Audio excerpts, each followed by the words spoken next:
Les services essentiels, ce sont des services qui gèrent des flux. Donc ça peut être les flux d'eau, comme l'eau potable, les flux d'assainissement, l'assainissement liquide ou l'assainissement solide avec la gestion des déchets, puisque ce sont en général le préalable au développement d'autres services, que peuvent être par exemple l'éducation, la santé. L'approche multisectorielle d'accès aux services essentiels est assez spécifique. C'est vraiment une approche qui s'intéresse aux services d'accès à l'eau, d'accès à des services d'assainissement, de gestion des déchets et d'énergie, de façon à étudier une approche qui croise ces différents services qui sont interdépendants.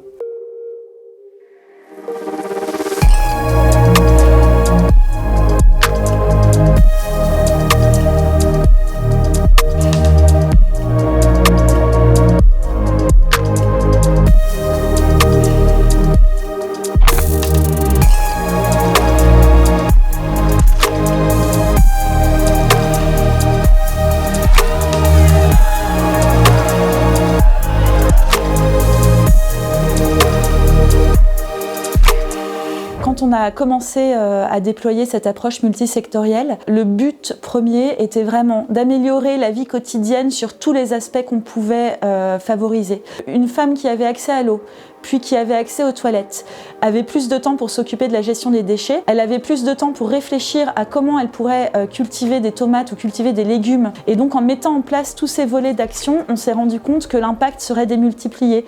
Notre logique à nous a été d'abord de faire un village et de rendre ce village durable et de faire du projet dans ce village-là une espèce de modèle. Une fois qu'on a réussi l'intervention en termes de sensibilisation, de gouvernance des acteurs, de liant humain qui permet aux villageois de s'approprier les projets, cette approche-là peut totalement être mise en place dans plusieurs villages en même temps et cette technique nous a toujours permis de mutualiser et les efforts de l'équipe et les efforts d'accès à financement.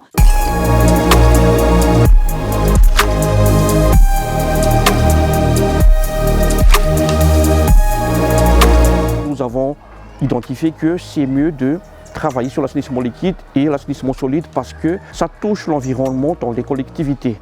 Dans la mise en place de services, tous les acteurs ont un rôle important afin d'assurer la viabilité et la pérennité des services. Dans la commune d'Abidata, il y avait juste un service technique, mais lorsque le projet est arrivé, on a mis en place un service qui s'occupait de l'assainissement liquide et un autre service qui s'occupait de l'assainissement solide. Donc ceci a vraiment permis d'avoir une nouvelle organisation.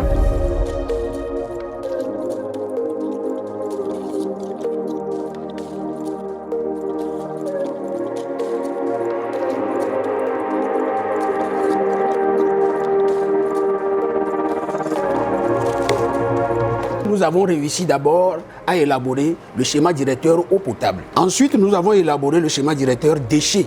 Et quand nous parlons des déchets, il y a les déchets solides et les déchets liquides.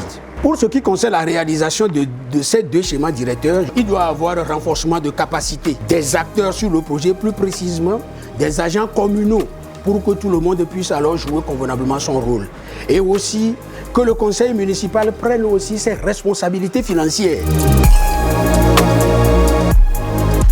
Nous avons décidé de commencer les appuis par vraiment l'amélioration des finances, la collecte des taxes.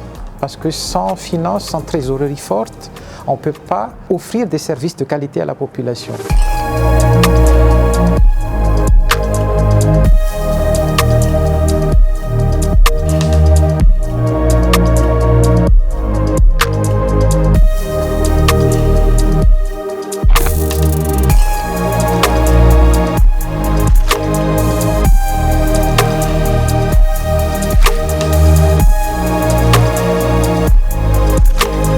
L'association met en place donc une approche multisectorielle et pour ça on a un fort volet gouvernance, on a un cadre de concertation multisectorielle. Un des avantages c'est de faire travailler les acteurs de différents secteurs ensemble. Ça permet d'être mieux au fait de toutes les problématiques de la commune, d'y répondre ensemble et de mobiliser les efforts communs en fait. C'est des projets qui se construisent dans le temps, afin d'assurer une pérennité une fois que l'ENG se retire du projet. Nous avons commencé à travailler avec une ville qui s'appelle Zorgo, ensuite avec une ville qui s'appelle Boudry et la troisième qui s'appelle Mégué, tout ça dans la province du Grand Zorgo. Quand on a commencé cette coopération et cette mise en place de coopération technique avec ces villages-là, avec ces villes-là, On y est allé petit à petit. L'idée, à un moment donné, effectivement, est apparue de mettre en place une mutualisation des services techniques.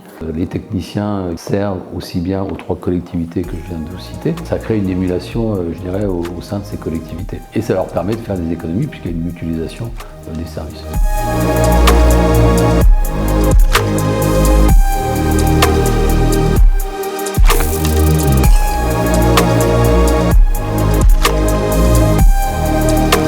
Les approches multisectorielles nous permettent de repenser la manière de faire des projets, de sortir d'une approche technique en fait. Je fais des projets d'accès à l'eau, je fais des projets d'accès à l'énergie, pour se concentrer finalement sur la finalité, le développement d'un territoire, pour se concentrer sur l'amélioration des conditions de vie des populations et redonner finalement un peu de sens. L'autre gain qu'on aura, c'est que c'est des projets qui ont de nature à rendre plus visible l'action de développement dans les zones. Aujourd'hui, si nous voulons réellement avoir des projets d'impact qui puissent réellement affecter la vie des bénéficiaires, des populations, il faut aller vers ces projets structurants.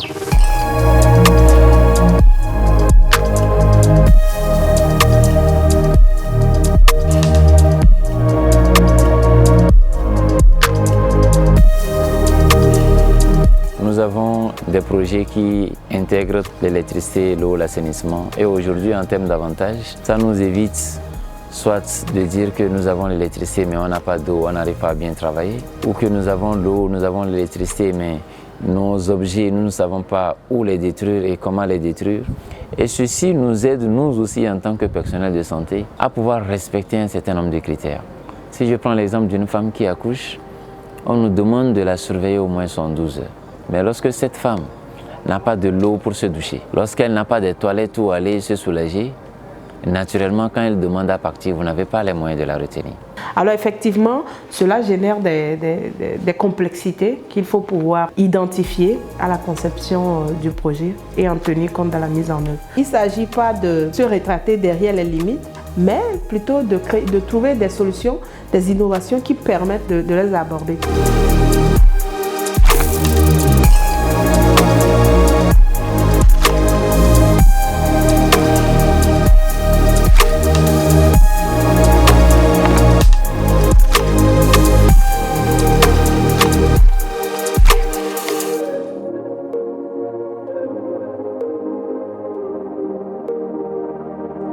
Thank you.